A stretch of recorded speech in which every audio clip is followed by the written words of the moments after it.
here is, it's not even ideal. Here is sort of what a typical curvature of your neck would look like. Yeah. And here, as you can see, there's like, well, there's a ligament here. It's called the posterior longitudinal ligament, and then you got the anterior longitudinal ligament, and there are seven vertebrae within the neck. And now what will happen is when the body experiences some form of trauma, or this is the philosophy behind chiropractics, is that the body is exposed to three kinds of stresses: the physical, chemical, and emotional. And as a result, this throws the head out forward, or the body adapts to those stresses. And eventually, all these adaptations lead to compensatory patterns. So one of the things that is influenced throughout that is your posture of your neck. So for example, if I don't know, if someone's cat passed away and they're very attached to their cat, maybe cat's a wrong example. Say their family has passed away, a family member, and their head goes forward because they are just sad and feeling depressed, right? So we can all agree that their head goes forward because they just got a depressive posture. So now what happens is if over a period of time the person stays like this, the head tends to go forward. Or we can also have, let's see if there's a reverse curve here. Okay, so something like this is what is called a reverse curvature, right? So it's when that curve of the neck actually starts going back the other direction. So typically we would adjust into C3, C4 to start engaging curvature or provide postural work. Yeah, so this is a nice picture of the neck. And we've got a spinal cord that comes from, yeah, from the brain, and it travels all the way down throughout the rest of the body up until T12. That's where the spinal cord ends, and then you just got the branches. So up here in the upper cervical, so C1, C2, C3, these nerves here typically influence the ear here or the nerve. So if we have a patient with trigeminal neuralgia, which is like nerve pain in the jaw or any pain, or yeah, it's usually, we would usually look at here, and we would usually look at the degree of how much the head has gone forward. So Ryan was right when he says that the nerve that supplies the ear, it comes from either the vagus nerve, or it also comes from the occipital nerve C2, C3. So typically people who have text neck or uh, who sit behind the computer a lot, Hex they, neck, you mean they people cock forward yeah, like that? yeah. Typically their head, what you're essentially doing is you're putting your head into flexion, so forward flexion, and that's straightening up the vertebra here. And as a result, the body holds onto that pattern. So why it holds onto the pattern is uh, vertebra and bone, we see it or regard it as being alive. So what that means, it follows a principle that I don't remember now, and I'm sorry because it is like 1 o'clock in the morning. Uh, but basically, it says that bone is subjected to pressure over time. And if you put your head in one position for an extended period of time, or any bone, your body will actually mold over it. I'll find out the technical term for it, and I'll send it to Ryan over Instagram. And yeah, basically that's the model, is that your body will actually adapt and stay in that position. So that's why they say technique's bad. So, and as a result, that changes the pressure here that sits on the nerves that comes from the nervous system, or somehow the body is stretching that spinal cord and then it puts pressure here, or the nerve here between these facets. So facet is just an opening between the spinal cord, and the nerves actually come out through these points here, and they supply your shoulders, your arms, you name it, any part of your body. And it can be, yeah, it can be your organs, it can be your blood vessels, it can be arteries, it can be your fascia, it can be your bones, wherever the nerve goes. So as a result, this leads into a compensatory pattern. And then another way we look at it is sometimes patients will sprain their ankle or hurt their knee and they develop like a limp, right? That is also regarded as a compensatory pattern. And yeah, so with a person who sits behind a computer all the time, yes, their diet is great. Yes, every box is ticked, yet they're still experiencing pain or some form of discomfort or something that is abnormal to them. So usually when a person sits behind the desk, their head here tends to go forward. So if you just, I mean, what you just see computer posture. Uh, yeah, I mean, uh, yeah. So yeah, we're all typically guilty of posture like this. Oops.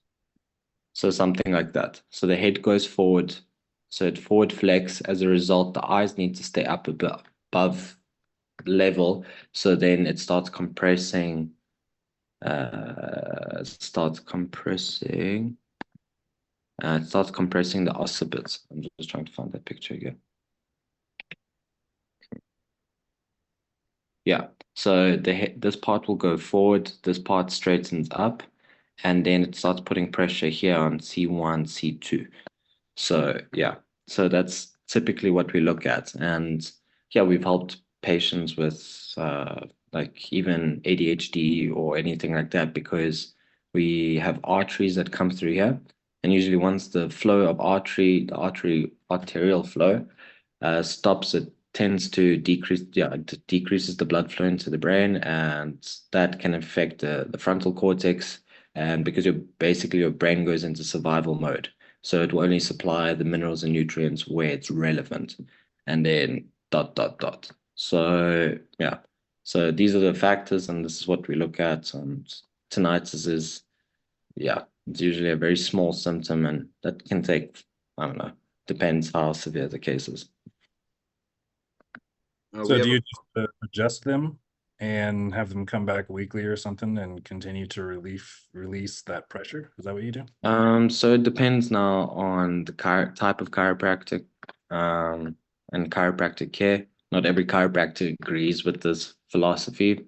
A lot of chiropractors are just very acute, phase driven. So what that means is they'll just adjust, say, C5, C6, and that will relieve pain or whatever they're experiencing. But then you got the chiropractors that work towards the sort of the more chronic cases, and it will be really dependent. Yeah, it will be really dependent on what they say, because sometimes you can get like a 5-degree improvement within your neck within a week after 2, 3 adjustments a day. So that's phenomenal if you can do that. So yeah, at our practice here in South Africa, we would usually see a patient with tinnitus twice a week, and that will be about maybe for 6 sessions. It just depends what they want or what their goal is. Some patients just want pain relief or just to get a point of tinnitus being out of them. Some patients actually want the corrective care. Do you send them So, away with posture exercises as well? yeah. So we usually do it in office as well. So yeah, we do. So it will be because with the adjustment, when you make an adjustment, that adjustment only lasts about like 20 minutes, but it's actually the neurological input that you're putting there. So you would need to put, yeah, force over time into the curvature of the neck and various other exercises just to start creating a curvature in this neck. So yeah, so we do both of those and we get good results. Merlin is asking, do you have exercises that you would recommend? Alicia said to use Dr. Reese's. You can check out Dr. Reese. Yeah, he does have a bunch of them posted. Yeah. You don't really want to do posture exercises randomly, but you can. There's no harm. You can just pick them and try them. But Yeah, yeah. Alex, which ones would you recommend specifically? So one of my mentors is in the States. He's in California and in Mexico. So he's got two practices and he jumps between the two. And basically, he just says that if you roll up a towel and you put the towel around your neck, and then you just put slight traction force going down, and you bend your neck backwards, that is one like step that is right. But it's very dependent because we do it very patient based. So sometimes the patient will, I don't know. So you put it over the top of the shoulders and you pull it down. Yeah, I can find, yeah. Let me find. So this is a bad curvature. So basically, you would put a towel going down like that, and then you would hold it up by your clavicle bones, and then you would just pull down and bring your head back into extension. So we want to bring the head into extension, right? Because your head's constantly in flexion. So, and then you're just going to put that force going down like that. So this is maybe an example of someone who has tinnitus, or some jaw problem or something like that. Just because you can see how his C1 is a problem versus that previous picture that we were looking at. I think it was this one. Versus that. This one's great because this has got, you can see the spacing here. It's everything versus this one. So you want even spacing. Yeah, it's you just want to create, you just want to take pressure off this point here, for example, because this now is closing. You can see this has moved forward quite significantly. So there's a gap between here. Yeah, versus that one. This one's much more closer and everything. So yeah. So that's where I would start, typically for the patient, but it's really dependent because sometimes the patient can have a fall and they land on their sacrum, the sacral bone, and that could be your primary problem. So it's very dependent and it's like touch and go. But yeah, So this could easily be a core problem for someone who works on a computer full time. yeah, this is very typical, very typical. So maybe when he was a small kid, he hit his head against the door, for example. So that was his primary problem. And it only developed later on in life. Or, as I said, the pressure over time model is that he sits in like just this forward head posture, completely looking at the computer, completely staring at the computer, sorry. And as a result, his head is changing, his neck is changing as a result due to that pressure over time. And then it's, yeah, taking an adaptive response. And guys, I have to stop myself like 50 times a day from having bad posture on the computer, sitting in, leaning Yeah. in. I got bad eyes too. Sometimes I'm looking in, trying to read. Yeah, all the time I got to pull myself back. And we do the posture exercises as well. But it's not just about the exercises. The exercises do, readjust your muscles and adjust the spine, sort of. But it's more about your habits too. Or not more about it. It's also about your habits too. So if you're just conscious about it, like you can do all the exercises you want. But if you're a driver and you constantly drive like this, cock forward, then that's going to outdo the posture exercises. So you kind of got to do both. And for me, when I got into Dr. Reese, I mean, Dr. Reese has been with us a few years now, but when I fully actually got into his program, I not only did it actually fix my posture itself, but now I'm conscious of it. So when I'm driving, I'm leaning back, I'm readjusting the seat. When I'm sitting, when I'm on the phone, when I'm just conscious of it now. So instead of spending 14 hours a day in bad posture, I probably only got 2 hours a day in bad posture or something. I don't know. It's made a big difference just being conscious about it. Yeah, you would have to teach the patient again to, like, the patient is aware that sitting is bad, so you would just need to teach the patient that you also need to do X, Y, and Z to, you know, balance it out. Fair enough. And yeah, Merlin is saying this is golden information. Totally makes sense. Yeah, it is. It's very important. It's one of the bigger factors in today's modern world. We're not out there, working really. I mean, physically working. Most of us are sitting for a living. And what's also interesting about forward head posture is it also tells the body that it's in a sympathetic state. So you're actually giving it like sorry, brain's not working. You're giving it like a pseudo illusion that we are in a sympathetic state. And I'm sure many of you know that once you're in a sympathetic state, your body can't digest food. because all the blood is going straight into your arms and legs because it's urine, your fight and flight response. So as a result, that can also cause a lot of digestive issues. So I recently have a patient now. She was wheelchair ridden for 4 years, and we are only now starting to address uh, her digestive issues because now we've got her standing, now she's walking, now she's living a normal life. But we need to now start getting the digestive system engaged and taking the pressure or telling the body that it's not in a sympathetic state anymore. So yeah, so now we need to say that it's rest, digest, and regenerate versus fight, flight, and degenerate. So that's another little thing with regards to digestion. That's That's interesting too. I notice Yeah, when I'm working on the computer and I'm leaning forward that my body gets really tense. And if I yeah, like notice it and I intentionally relax, my posture automatically like pulls back up normal. yeah. So those are Reflect your muscles. strengthening of those compensating muscles you're talking. Yeah, so just remember it's when you get like a postural problem, it's never the muscle. So usually people complain, they're like, oh, I got muscle ache, doc. And you're like, yeah, but we know it's not the muscle because the nerve attaches to the muscle. And a muscle will only contract in terms of chiropractics. I'm not talking about sodium deficiency or a mineral deficiency, is that a muscle will contract because it's actually trying to hold it's trying to hold that posture in place. Right. So it's like if you can see, so if this part here is going to fall down, these muscles are going to begin to tighten here to prevent this from falling down. So that's why we all get like neck ache or like shoulder blade ache, or some like nerve pain or whatever when we sit behind a computer for too long because your head's literally falling down and the muscles are actually trying to hold you up.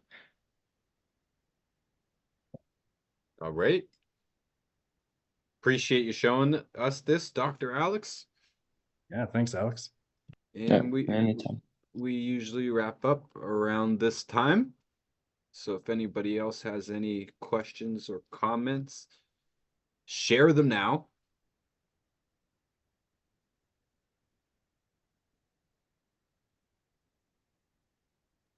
I think Yosef wants to ask a question. Yosef, yes, you can ask a question. Okay, yeah, I saw your question above.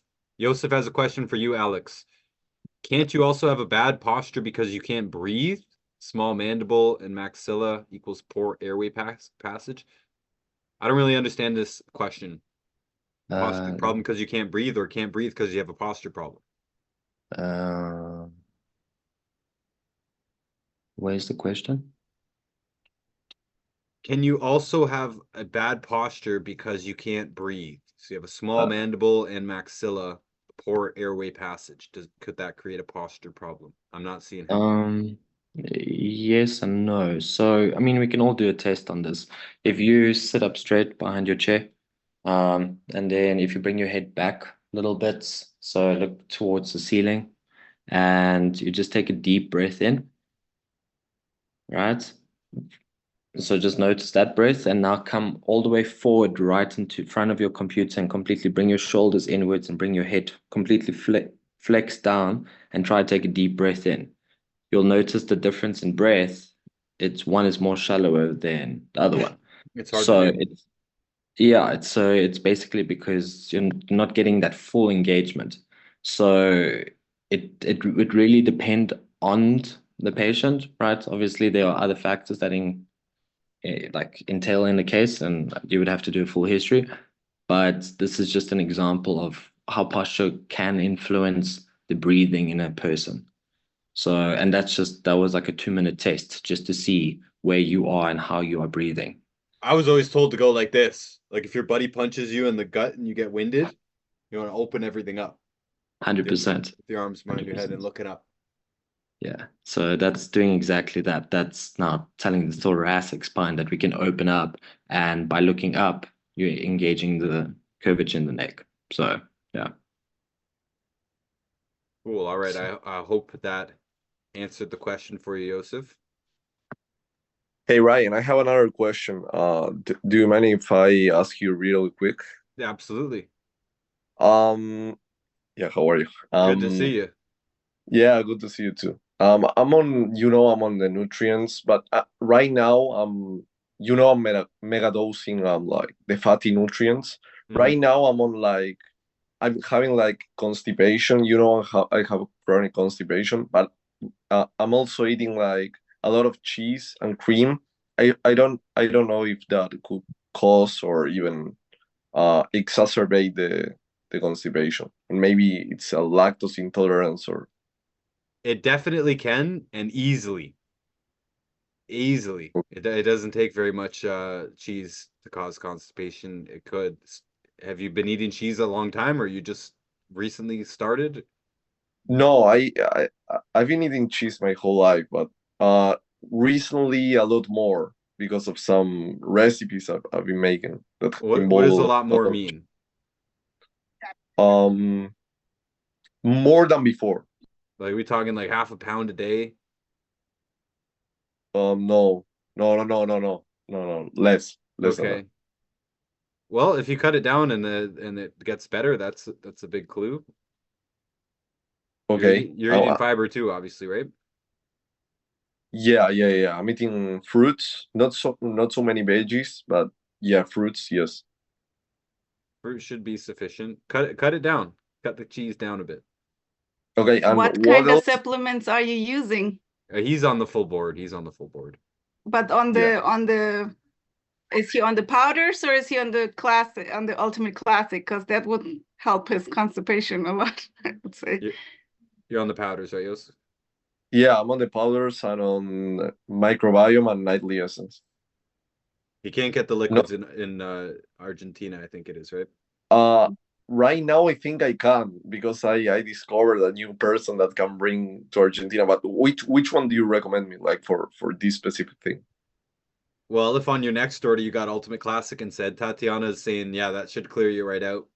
It can cause diarrhea, that can be a concern. But if you're having constipation, it could relieve it very quickly. Okay, So yeah, could that's just a good to mega know. dose of vitamin C. You got vitamin C there? Yeah, I have vitamin C, and I tried it once, but nothing happened. Like I had this discomfort in the how do you say, like discomfort in the stomach, but like bowel movements, but nothing happened then.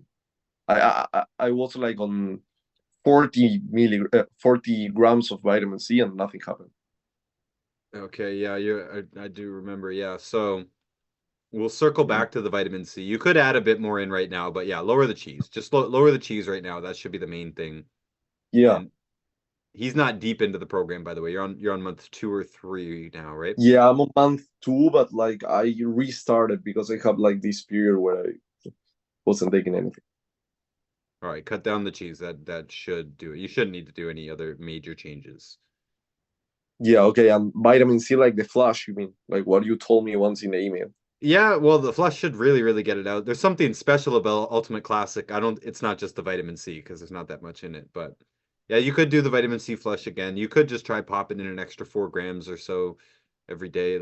So if you're absorbing lots and lots of vitamin C, it's telling us that, there's some more major problems there. And I know your case anyways, so I know you're already working on that. But if you just increase the cheese and it causes constipation, just cut the cheese down. That seems Yeah, simple rather than adding more stuff in. You can easily do vitamin C, but cut yeah. the cheese. Alicia's asking, doesn't fasting fix constipation? Not always.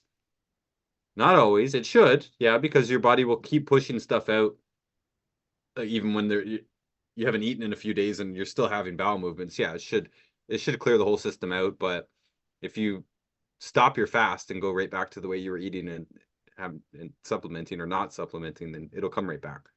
So it doesn't really fix it per se. Merlin's asking, what about vitamin D? Probably not relevant here.